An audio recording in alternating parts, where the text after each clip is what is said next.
Bien-aimé, jamais un homme ne peut être élevé en passant le temps à rabaisser les autres.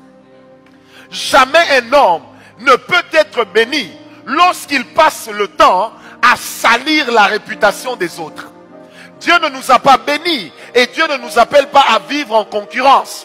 Mais Dieu nous appelle à vivre en complémentarité. L'onction que je démontre, un autre peut démontrer plus que moi. Mais il y a une particularité. Allez où vous voulez. Mais il y a des choses, quand on le fait, vous direz, ça, il n'y a que Ngawala qui le fait. Pas parce que je suis terrible. Parce que j'ai appris une chose dans ma vie. Je développe ce que Dieu m'a donné. Je laisse tomber ce que Dieu ne m'a pas donné. J'encourage les autres à développer ce que Dieu leur a donné. Parce que nous ne sommes pas tous appelés à être la même pièce. Et le ministère de Dieu, la royauté, c'est comme un puzzle. Il y a plusieurs pièces. Chaque pièce est importante pour reconstituer l'histoire qu'on appelle la gloire de Dieu. Cédric, on ne peut pas devenir grand sur les cadavres des autres qui ont été grands avant toi. On ne devient grand que lorsqu'on apprend à soigner les tombeaux dans lesquels les héros reposent. Parce qu'en réalité, la force d'une nation, l'histoire d'une nation n'a jamais été faite par les vivants. Ça a toujours été fait par les morts. C'est pourquoi on parle de l'histoire. Ça veut dire, l'histoire est une considération particulière du passé. Si quelqu'un m'a compris. On ne peut jamais bloquer un homme que Dieu utilise. Moi, j'ai appris à grandir dans l'onction, dans une église qui ne croyait pas à l'onction. J'ai appris à prophétiser dans une église dans laquelle, dès que tu faisais tititi, on venait te dire l'esprit de prophète est soumis au prophète. J'ai compris une chose. C'est que Dieu ne peut pas faire avec moi devant tout le monde. Je peux donner à Dieu le temps de le faire en secret. Qui m'a donné un amen bien? Frères bien-aimés, par adoption. La Bible dit également ceci. Nous sommes dans Ephésiens 4, verset 30. La Bible dit, n'attristez pas le Saint-Esprit de Dieu, avec lequel vous avez été scellés pour le jour du jugement. Quand on parle de sceller, est-ce que un frère peut venir? On peut me donner un pan? Ou, je sais pas, un drap de l'intercession? Faites-le rapidement, j'ai besoin d'un frère, un jeune frère, même un vieux frère. J'ai besoin d'un frère. Vous n'allez pas tomber, venez. Viens. Ah, je t'ai vu en retard, Socrates. Donnez-moi ça. Lorsque dans Ephésiens 4, verset 30, la Bible dit ceci, qu'avec le Saint-Esprit, vous avez été scellés. En grec, le verbe utilisé par scellé n'est pas l'égal de stampier, d'un cachet qu'on appose sur un document. Mais c'est exactement ceci.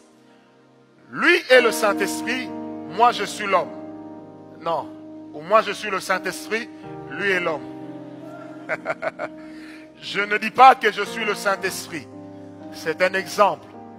Que personne n'aille dire que le frère Francis est en train de changer l'évangile. Non, je ne changerai jamais l'évangile de Christ, grâce auquel j'ai été sauvé à la croix. Alors, quand la Bible dit que nous avons été scellés, ça veut dire quoi? Que le Saint-Esprit et moi, nous portons la même ceinture au niveau de la hanche. Ça veut dire que quand quelqu'un nous regarde au niveau de la hanche, nous donnons l'impression d'être la même personne. Mais nous ne sommes pas la même personne. Et maintenant la Bible dit ceci, je ne dois pas attrister le Saint-Esprit avec lequel j'ai été scellé. Maintenant, qu'est-ce qui se passe?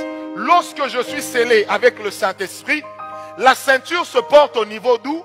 De la hanche, jamais au niveau du thorax. Sauf à l'époque où le pauvre Christian était musicien dans un orchestre de la musica.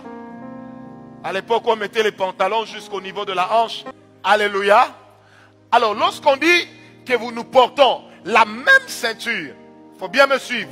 Pourquoi au niveau de la hanche? La réponse est simple. Lorsqu'on jeûne, nous élevons notre esprit vers Dieu, vrai ou faux?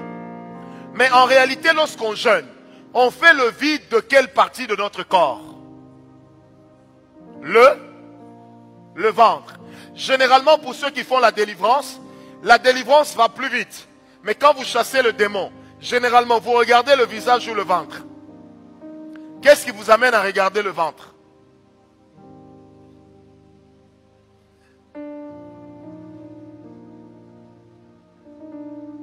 Oh, Rudy. Quand vous chassez les démons, pourquoi vous regardez les ventres? Hein? L'esprit est dedans. Donc quand quelqu'un te poignarde, s'il y a un trou au ventre, l'esprit sort. Pourquoi est-ce que généralement nous regardons dans le ventre? Parce que nous sous-entendons d'une manière humaine que la vie de l'homme se trouve à l'intérieur de lui.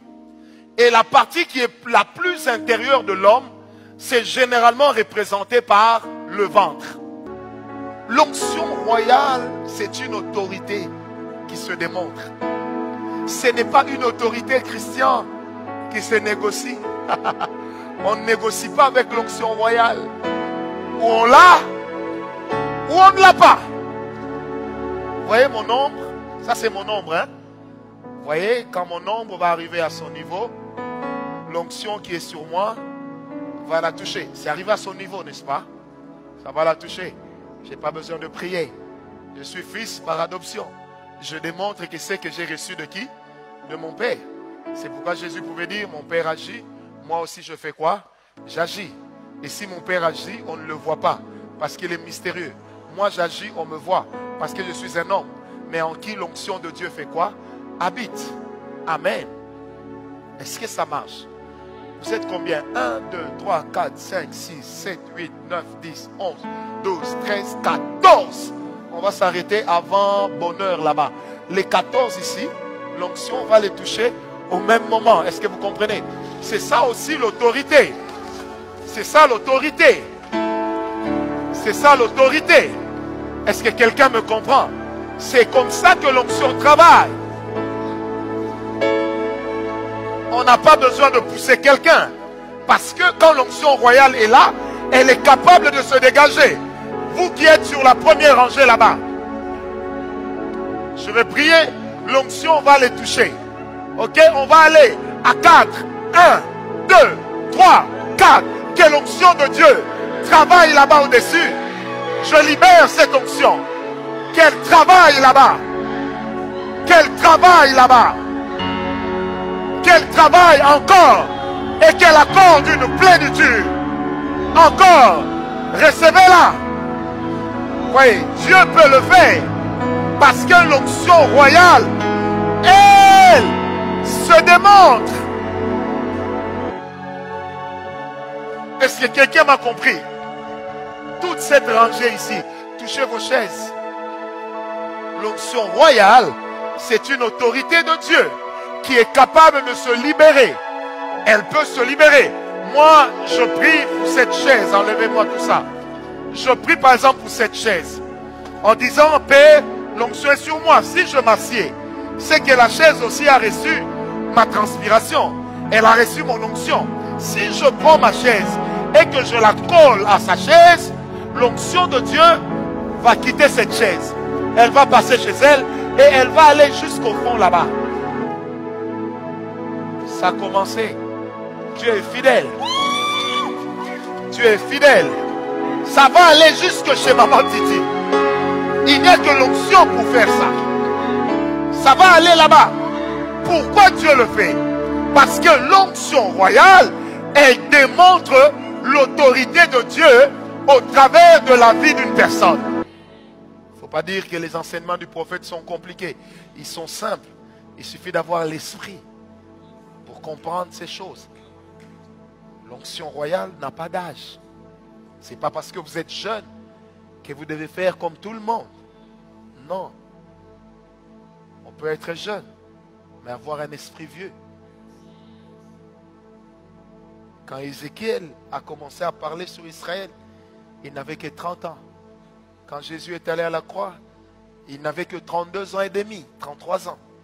Mais ça n'a pas empêché à ceux qui sauvent la terre. Pourquoi? Parce que Dieu ne fait exception de personne. Quelqu'un m'a compris. Je sens dans mon esprit, j'ai vu maintenant un couloir qui s'est ouvert. Dieu va amener certaines personnes dedans. Alors, je prophétise sur moi-même. Un jour, moi, je prierai pour des chefs d'État. Tu n'as pas besoin de croire. J'ai déjà cru. Moi, j'ai déjà cru. Papa, même quand je n'ai rien, je n'abandonne pas Dieu. Je sais ce qu'il m'a dit. Je connais la voix que j'ai écoutée. Mais je connais aussi les hommes qui m'ont béni. Est-ce que quelqu'un me comprend? Amen. Lorsqu'on est un roi par élection, même quand il y a l'adversité, l'Éternel t'établira sur tes adversaires, sur tes ennemis. On peut jeter de l'eau sur le feu. Ça va s'éteindre. Mais lorsque le feu est allumé dans un puits de pétrole, ce n'est pas avec l'eau que ça s'éteindra. Vrai ou faux? Je ne suis pas chimiste, mais je regarde la télé.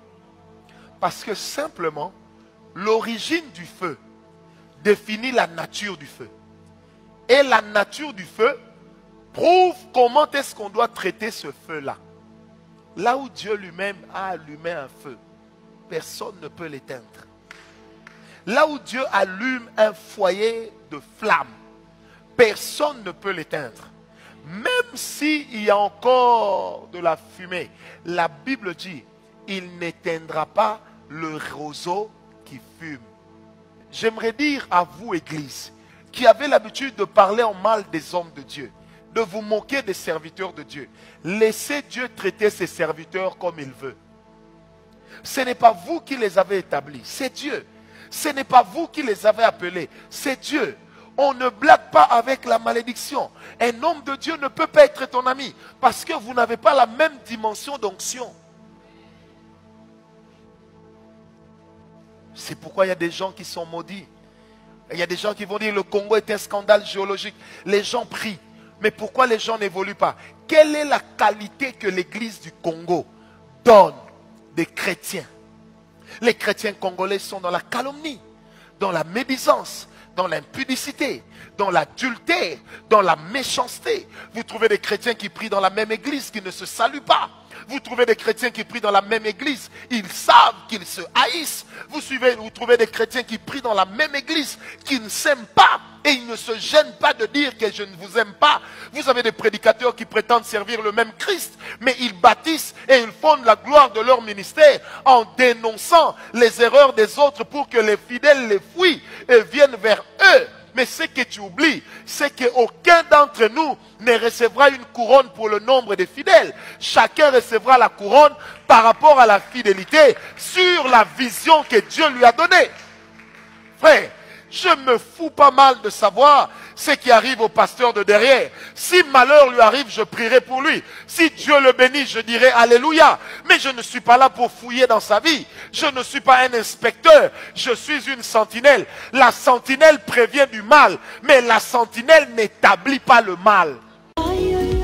Pour votre édification spirituelle, suivez des puissants témoignages, des puissantes prédications, des puissantes prières en live, des émissions chrétiennes, des clips top gospel.